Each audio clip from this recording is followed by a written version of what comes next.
2 Pierre au chapitre 1er à partir du 5e verset jusqu'au 8e. Bonjour bien-aimés. Alors, la pratique des vertus chrétiennes, ce que j'aime, c'est la manière dont l'apôtre Pierre introduit le verset 5. Il dit, pour cette raison même, faites tous vos efforts.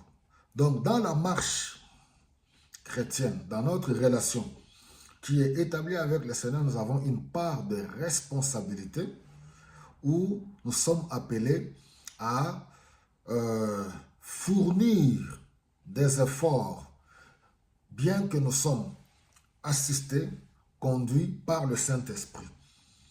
Alors, faire des efforts pour être capable, être en mesure d'appliquer ou de mettre en pratique la parole de Dieu et les vertus chrétiennes. Il dit, la foi à elle seule ne suffit pas. C'est comme s'il dit, voici les éléments. À la fois, vous êtes appelés à associer la bonne conduite. On ne peut pas commencer à dire, voilà, moi je crois en Jésus-Christ, je crois en Dieu, on donne tous les versets bibliques du monde qu'on veut, partout on évolue. Mais si on n'a pas une bonne conduite c'est quoi? C'est le comportement digne d'un enfant de Dieu.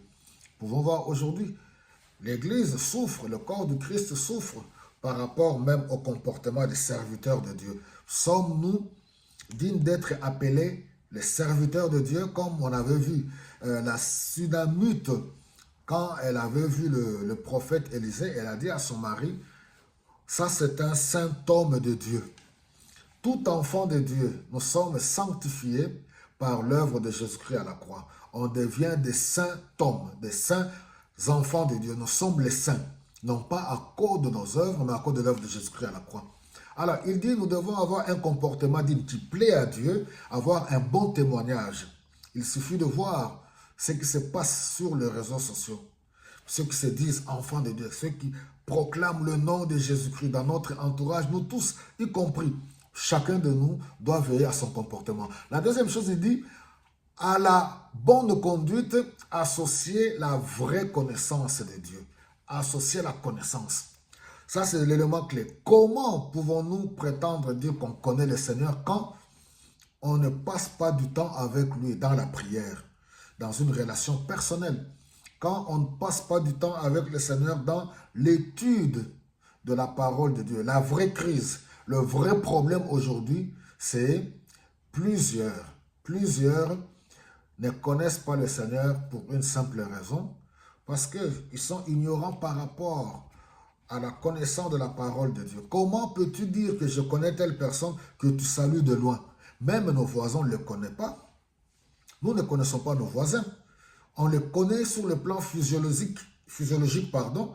On peut connaître quelqu'un qu'on salue. Voilà, il habite, voilà, il est au palier, ou bien il habite à côté de moi, au numéro 22.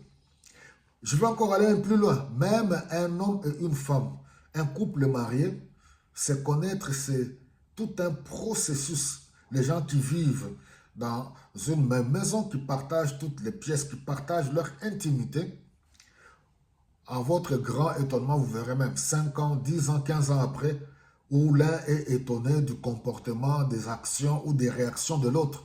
C'est-à-dire que connaître quelqu'un, c'est tout un processus. Et la même chose pour connaître Dieu, on ne connaît pas Dieu d'une manière comme ça. Le Seigneur, on le connaît.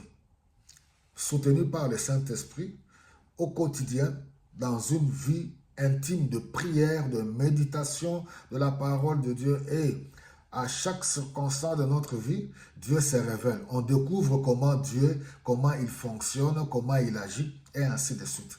Donc, il est tellement important de connaître Dieu. Alors, la connaissance de Dieu, elle est complètement différente avec le savoir.